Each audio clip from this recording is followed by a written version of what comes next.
A new report finding George Soros, the liberal activist billionaire, gave hundreds of millions of dollars to groups behind yesterday's Day Without a Woman protest. And they're the same groups who marched against President Trump the day after his inauguration. Let's talk about it. Rachel Campos-Duffy is a Fox News contributor.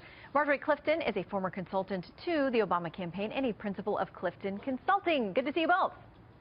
Nice to see you. Thank you. Okay, Rachel, does it matter who helped fund them? Of course. And this march was not really about women's rights or equality for women, because if it was, I think we would have seen the march move to the front of the Saudi Arabian embassy.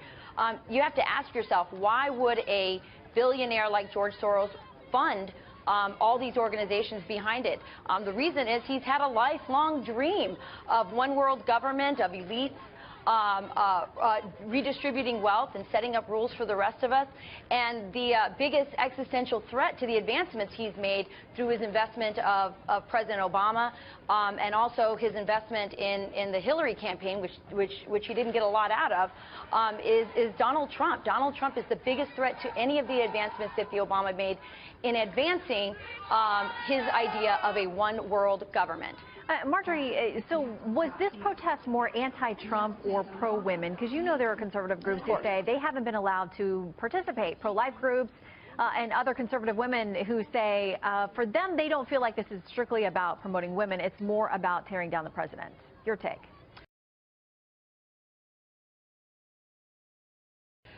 Well, I think there's a lot of different reasons that women showed up, and frankly why men showed up for these marches, and men like George Soros understand that equality and justice for women has to do with a lot of different topics, but it also impacts men and our children as well. So George Soros, the man, actually grew up a Hungarian Jew under Nazi Germany and watched 500,000 people in his community murdered, and that is why his entire life has been dedicated to equality and justice, and why his money goes to causes that he perceives as being about equality and justice. So equal pay, access to health care, many of the different reasons that women showed up and men showed up yesterday, again, were all different reasons, but they all contribute to the same message, which is that internationally women matter, we contribute to the economy, and that's really what the day was about.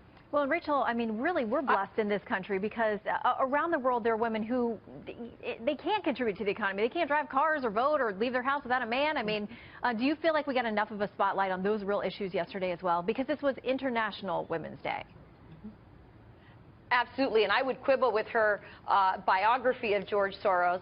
In fact, some of the groups that he's funded to the tune of millions of dollars are groups that have actually been fighting and targeting people who have been fighting Sharia law and exposing how it does actually hurt women through you know, Sharia law, as we know, promotes genital mutilation and doesn't allow people women to drive or leave their homes without male chaperones. So I would really quibble with his care about women's and their rights. And in fact, I would also mention that Action Network Fund, which is the group that's managing the website and the email list for this Women's March, is a group that their executive board is entirely made up of men. So here's a march that purportedly is about advancing women and making sure they're included in leadership.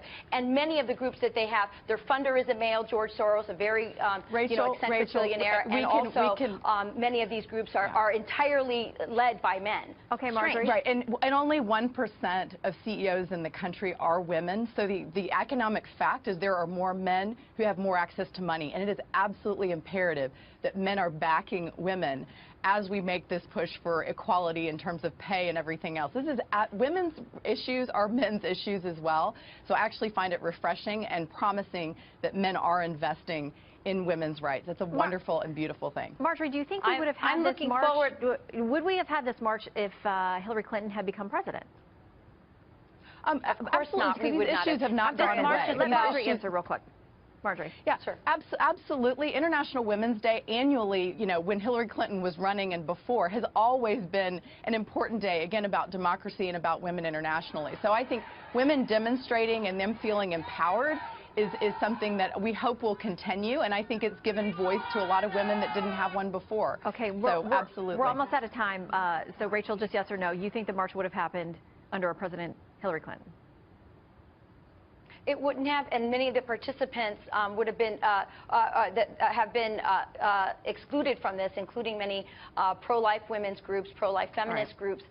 It just goes to show this is not about women's equality and choices. This is really about an anti-Trump march. We got to leave it there.